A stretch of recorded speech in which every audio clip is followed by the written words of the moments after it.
Hello दोस्तों, हाय। आज का गुड मॉर्निंग। आशा करता हूँ कि आप अच्छे होंगे। अभी तक की क्लास अपनी दशहरा से बंद थी। मैंने अभी बीच में भी चैनल में डाला था कि बीएससी की क्लास में लूँगा, फर्स्ट ईयर और सेकेंड ईयर की सभी सब्जेक्ट में।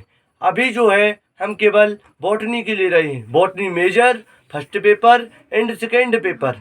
और हम बॉटनी सेकेंड ईयर की भी लेंगे, बॉटनी फर्स्ट पेपर और बॉटनी सेकेंड पेपर। इसके बाद फिर जूलॉजी चलेगी, जूलॉजी के बाद केमिस्ट्री चलेगी, इसके बाद और अन्य सब्जेक्ट चलेंगे।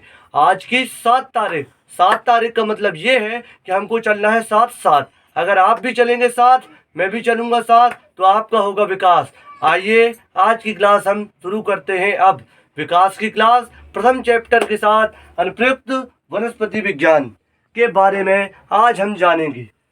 हम जो अध्ययन करेंगे वो ज़्यादा बेसिक लेवल से करेंगे और कम समय में ज़्यादा पढ़ेंगे, क्योंकि बीएससी परसेंटेज में मायने रखता है। ठीक है, आज की क्लास हम शुरू करते हैं। अब आज आप देख सकते हैं डेट है हमारी 7/11/2023। अगर आप मेरे साथ साथ चलोगे और तो आपका विकास निश्चित है। 2 दिन क्लास करोगे, 2 दिन नहीं करोगे तो आपकी हानि है, मेरा कुछ घाटा नहीं। क्लास अब रोज यूट्यूब चैनल में अपलोड हो जाया करेगी। आप चैनल को आगे बढ़ाएं, शेयर करें और आपके द्वारा दूसरे लोग भी देख सकें, पढ़ सकें, आगे बढ़ सकें। ठीक है, अब आज की क्लास शुरू करते हैं हम। अब आज का जो टॉपिक चल रहा है हमारा वो चलेगा botany first paper, first year major subject. Unit जो है हमारी कौन सी है? फर्स्ट यूनिट है। लेसन कौन सा चल रहा है? First lesson. लेसन का नेम क्या है? अनुप्रयुक्त वनस्पति के उद्देश्य व महत्व के बारे में बताइए। ठीक है, अब हम ये बताइए अनुप्रयुक्त वनस्पति के उद्देश्य। अनुप्रयुक्त वनस्पति जो है, मैं आपको अपने भाषा में समझाऊं तो ये कुल मिला के पेड़ पौधों के अध्ययन की एक शाखा है। इस शाखा को कई भागों में विभक्त कर दिया गया है। अब हम इनके कुछ टॉपिक के बारे में चलेंगे जो आपको इसमें नंबर देने में मदद करेगा। पहला टॉपिक है वैज्ञानिक रूप से पौधों के जीवन का अध्ययन। इसका मतलब ये है दोस्तों, वैज्ञानिक रूप से जीवों के पौधों का अध्ययन।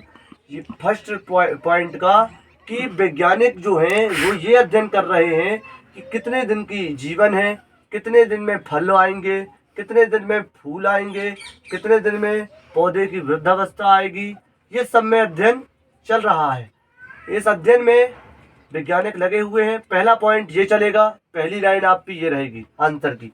दूसरी लाइन रहेगी इसके अंतर्गत कोशिका की प्रकृति, प्रकाश संश्लेषण, पौधों की संरचना, कार्य, क्षेत्रीय विशेषताएं शामिल हैं या सम्मिलित हैं। अब आपको मैं बताता हूँ कोशिका की प्रकृति के बारे में। कोशिका की प्रकृति ऐसे पता चलती है कि कोशिका जो है प्रकाश संश्लेषी है, रसायन संश्लेषी है।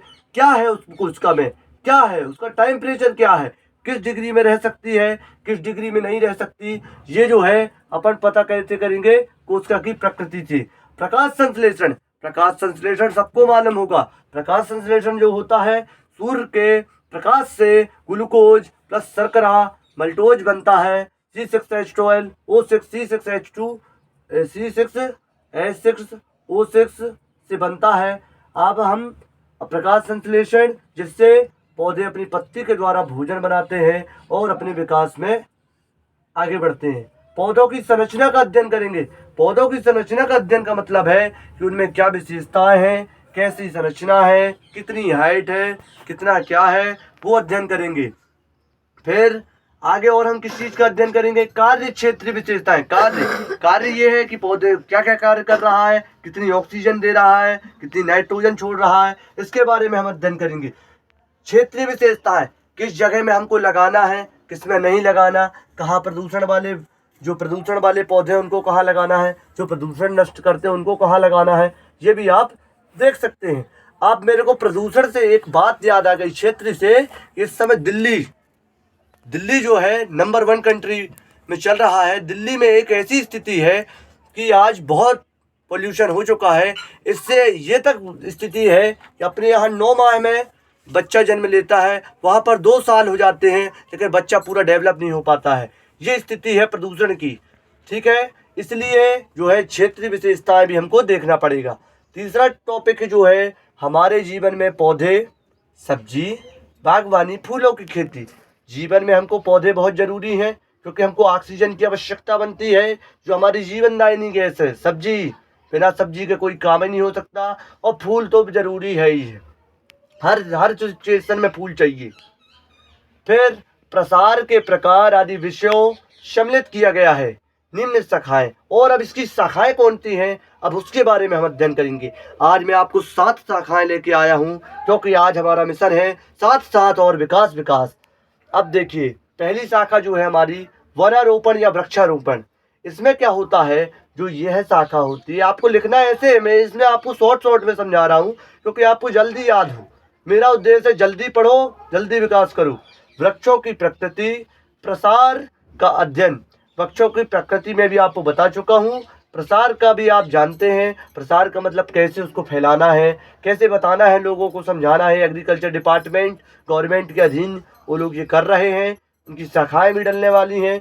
एस्ट्रोबॉटनी, एस्ट्रोबॉटनी जो होती है, इसमें अंतरिक्ष में पौधों का अध्ययन होता है। आप सब लोग अंतरिक्ष के बारे में जानते होंगे, अंतरिक्ष के बारे में जानते। अंतरिक्ष जो होता है, अंतरिक्ष में जाके इनमें पौधों का अध्ययन किया जाता है। हमारी चंद्रमा में भी जमीन है, पौधे हैं, नदी है, सब है। तो आप पैदल तो जाओगे नहीं, जाओगे तो अंतरिक्ष ही से, तो अंतरिक्ष में जाके पौधों का अध्ययन किया जाता है। तीसरा टॉपिक जो आता है डेंड्रोलॉजी। डेंड्रोलॉजी क्या है, डेंड्रोलॉजी में इतना बढ़िया याद कराऊंगा। इसमें लकड़ी वाले पौधों का अध्ययन किया जाता है। ग्रामीण इलाके में आप जानते ही हैं लकड़ी का उपयोग होता है, जिससे खाना बनाया जाता है। और भी लकड़ी का काफ़ी उपयोग है, आजकल फर्नीचर भी तैयार हो जाते हैं, पहले भी होते थे, तो फर्नीचर तैयार किए जाते हैं। और झाड़ियों, झाड़ी आप जानते होंगे, पर्वत अगर गए होंगे कभी, पर्वत पठार, तो वहाँ झाड़ियाँ भी होती हैं। बेलों, बेलों का मतलब मोटी शाखाएं। और पेड़ों का अध्ययन, पेड़ों का अध्ययन माने किस प्रजाति के पेड़ हैं उसके बारे में अध्ययन किया जाता है। चौथा, जैव प्रौद्योगिकी, उत्पादों को संश्लेषित करने के लिए पौधों का अध्ययन। क्या उत्पाद संश्लेषित कराया जाए, इसका मतलब ये क्या खाद डाली जाए, क्या दवाइयाँ डाली जाए जिसमें हमारी जैव प्रौद्योगिकी आगे बढ़े। जैव प्रौद्योगिकी का मतलब हमारा ये है कि जो जैव प्रौद्योगिकी है उसमें जैविक खाद के भी द्वारा पौधे तैयार किए जा सकते हैं। और जैव प्रौद्योगिकी को हमको बढ़ाना है क्योंकि दिल्ली के जैसे पोल्यूशन हमारे यहाँ इंडिया में ना, दिल्ली के जैसे पोल्यूशन ना होने पाए, क्योंकि दिल्ली की आज जो दयनीय स्थिति है बहुत गंदी है। अब आप देख सकते हैं गवर्नमेंट छुट्टी तक कर दी है, ये स्थिति बन रही है कि लगता है लॉकडाउन लगा देगी गवर्नमेंट। ठीक है, इसमें उत्पादों के संश्लेषित वाले पौधों का अध्ययन किया जाता है। कृषि विज्ञान, एग्रीकल्चर डिपार्टमेंट, फसल उत्पादन के लिए पादप अध्ययन। आप जानते हैं जय किसान जय जवान, किसान भाई जो है पूरी देश की शान है। अगर वो उत्पादन बंद कर दें तो हाहाकार मच जाएगा। दिल्ली की स्थिति टू कॉपी, बिल्कुल वैसा ही होगा। फसल उत्पादन के लिए पादप अध्ययन, अच्छा बीज दोगे अच्छा उत्पादन होगा और आपको बढ़िया खाने को मिलेगा, फल सब्जियाँ, गेहूँ चावल जो भी आप लेते हैं। और एक बात और है, हम गवर्नमेंट और एक चीज़ कर रही है कि जैविक खेती को भी बढ़ावा दे रही है क्योंकि ऑर्गेनिक फार्मिंग आगे चल रही है। ठीक है, अब हम वानिकी के बारे में अध्ययन करेंगे। वानिकी जो है वन प्रबंधन से संबंधित अध्ययन है। वन आप जानते हैं फॉरेस्ट डिपार्टमेंट लगा हुआ है गवर्नमेंट के अधीन। फॉरेस्ट के कर्मचारी एक एक पेड़ों की गिनती होती है, उसमें सील चिपकाई जाती है। एक पेड़ भी जो है चोरी न जाए, कोई काट ना पाए, उनकी नौकरी तक का सवाल होता है। तो वन प्रबंधन, वनों को बचाना है, वन बचे नहीं, वन जल गए, अब वनों को बचाना है। ये युवा पीढ़ी को भी करना चाहिए, फॉरेस्ट डिपार्ट अकेले कुछ नहीं कर सकता। ठीक है, अब हम एक और बचा आखिरी टॉपिक एथेनोबॉटनी। इसके अंतर्गत मनुष्यों द्वारा पौधों का उपयोग व चयन का अध्ययन।